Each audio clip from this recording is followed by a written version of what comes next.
ke-19. Lukas 22 ayat yang ke-19. Ya.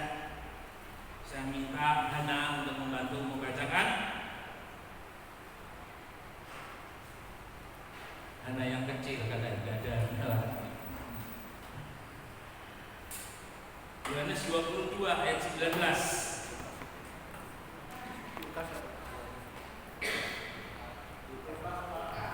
Lukas 22 ayat 19.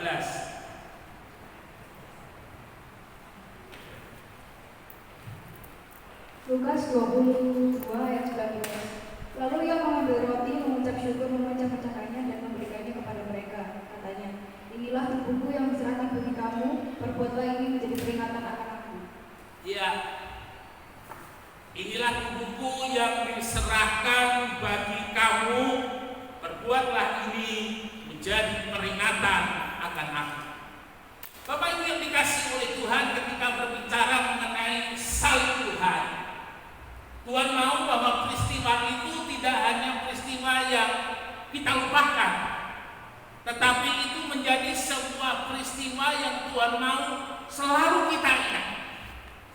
Ya, sesuatu yang diinginkan untuk diingat itu mempunyai suatu makna, itu mempunyai suatu pesan yang sungguh-sungguh akan mempengaruhi di dalam kehidupan orang-orang yang percaya.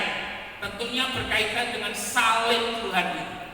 Nah, saudara-saudara sekalian yang dikasihi oleh Tuhan, ketika berbicara mengenai salib Tuhan adalah sesuatu hal yang luar biasa.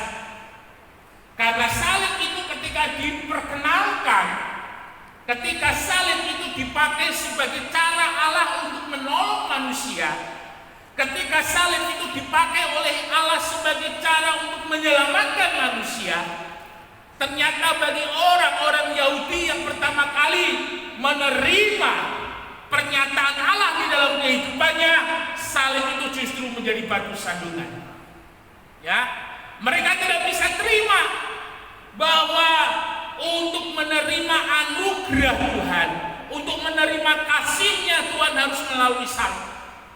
Karena bagi orang Yahudi, keselamatan, kebebasan itu sudah terkonsep di dalam pikirannya, haruslah seorang yang superior. Tetapi ketika mereka menghadapi kenyataan Yesus disalib, sehingga di atas kayu salib Yesus ada ditulis, inilah Raja orang Yahudi. Lalu kemudian salib itu bagi orang-orang di luar daripada Yahudi, karena pada waktu itu yang menguasai Israel adalah Romawi, dan Romawi di bawah pengaruh budaya Yunani yang begitu kuat. Ketika salib dihadirkan, bagi mereka itu adalah sebuah kebodohan. Mengapa sebuah kebodohan? Karena seseorang rela mati, ya, rela dihina, rela dikucilkan, rela disakiti untuk menyelamatkan orang lain. Ini sesuatu hal yang bagi mereka sia-sia. Satu tindakan yang konyol, tindakan yang bodoh yang dilakukan melalui salib. Tapi bagi kita salib itu adalah anugerah. Bapak Ibu yang dikasihi oleh Tuhan, ketika salib itu dinyatakan oleh Tuhan, kita harus ingat hal yang pertama, itu adalah bukti kasih-Nya Tuhan untuk kita. Ya, setiap kali salib kita mengingat salib, Tuhan mau kita ingat salib itu. Kita ingat bahwa itu adalah bukti kasih-Nya Tuhan. Bagaimana tidak? Manusia yang dimulai sejak daripada zaman Adam, ketika Adam jatuh di dalam dosa, ulang kali manusia mencoba untuk membangun satu hubungan dengan Tuhan, untuk hidup di dalam sebuah hidup yang sesuai dengan gambarnya Tuhan, tapi manusia selalu gagal. Sehingga Tuhan yang harus berinisiatif, Tuhan yang harus berikhtiar untuk menyelamatkan manusia, dan salib itu menjadi jembatan yang Tuhan bangun untuk manusia boleh bisa hadir kepada Tuhan. Kasih yang besar itu ada di dalam salib. Nah, Bapak Ibu yang dikasihi oleh Tuhan, ketika salib itu dinyatakan oleh Tuhan, tidak hanya sebagai tanda bahwa Tuhan mengasihi kita, salib itu juga harus kita ingat sebagai tanda pemeliharaan atas hidup kita yang tidak pernah habis. Sesuatu yang dikasihi itu akan dirawat dengan baik. Ya, sesuatu yang dikasihi itu akan dirawat dengan baik, akan dijaga dengan baik, supaya kalau dia punya motor, motornya dilap begitu. Kalau dia punya binatang piaraan begitu, binatangnya dipelihara dengan baik. Seperti kalau di Mondoan itu Pak Mo Yohanes, setiap kali saya goda, Pak Mo, anjingnya satu ya untuk Natal. Waduh, masih jangan, masih dia. Karena begitu sayang. Nah, hidup kita tidak hanya dikasihi oleh Tuhan, tetapi juga itu menunjuk kepada pemeliharaan Tuhan. Saudara bisa bayangkan, nyawa pun Tuhan berikan, mati pun Tuhan berikan, apalagi untuk yang lainnya. Masalah kesehatan, masalah ekonomi, masalah masa depan, lebih lagi Tuhan akan berikan di dalam kehidupan kita. Jadi ketika saudara menghadapi situasi dan kondisi yang tidak seperti yang saudara inginkan dalam hidup ini, ingat salibnya Tuhan. Ya, ingat salibnya Tuhan. Tuhan begitu mengasihi sampai rela mati di atas kayu salib. Apalagi untuk yang lainnya, Tuhan pasti akan berikan di dalam kehidupan. Bapak Ibu yang dikasihi oleh Tuhan Yesus Kristus, setiap orang di dalam dunia ini, dia selalu berusaha untuk mendapatkan jaminan. Ya, jaminan untuk selalu menolong di dalam kehidupan kita. Jaminan yang selalu dapat untuk membela di dalam kehidupan kita.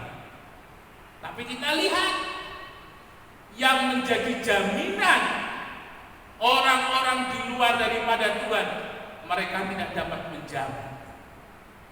Tapi di dalam kehidupan kita sebagai orang-orang yang percaya kepada Tuhan, sebagai orang yang dikasihi oleh Tuhan, jaminan itu Tuhan berikan. Saudara bisa bayangkan ketika bangsa Israel keluar dari Mesir menuju ke tanah perjanjian, bangsa Israel tidak sadar ada banyak bekal yang sudah Tuhan siapkan dalam hidup mereka.